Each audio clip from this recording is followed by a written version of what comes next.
మూల కూడా అంటే సీక్రెట్ చూపించింది.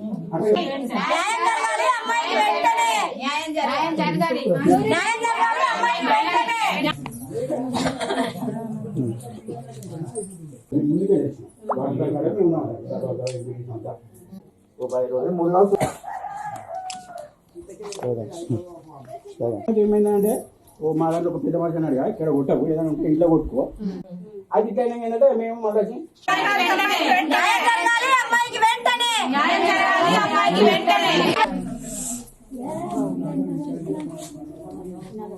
ఇక్కడ కొట్టుకోరు కదా అన్నాడు.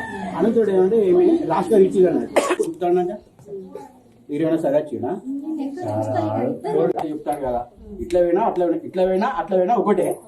అది చెప్పని చెప్పకూడదు. ఇలానే అబ్బాయి 4 సంవత్సరాల నుండి నన్ను ప్రేమించి పెళ్లి చేసుకుంటా అని మాయమాటలు చెప్పి ఇప్పుడు పెళ్లి చేసుకున్నాని పరాడి. నాకు న్యాయం జరగాలని కోరుకుంటున్నా. నేను పెళ్లి చేసుకుంటా, ఫిజికల్ గా నన్ను వాడుకున్నాడు, పెళ్లి చేసుకుంటా అన్నాడు. ఇప్పుడు నేను పెళ్లి చేసుకోను అంటే నాకు ఇష్టం లేదు అనే మాయమాటలు చెప్పి వదిలించుకోవడానికి ట్రై చేస్తాను. నాకు న్యాయం జరగాలని పోలీస్ స్టేషన్ దగ్గర పోతా కూడా వాళ్ళు నాకేం న్యాయం చేయలేదు. మేమిద్దరం పెళ్లి చేసుకోపోవడానికి కారణం వాళ్ళ తల్లిదండ్రులే. ప్రేమ పేరుతోని మోసం చేసినటువంటి అబ్బాయి పరారిలో ఉన్నాడు.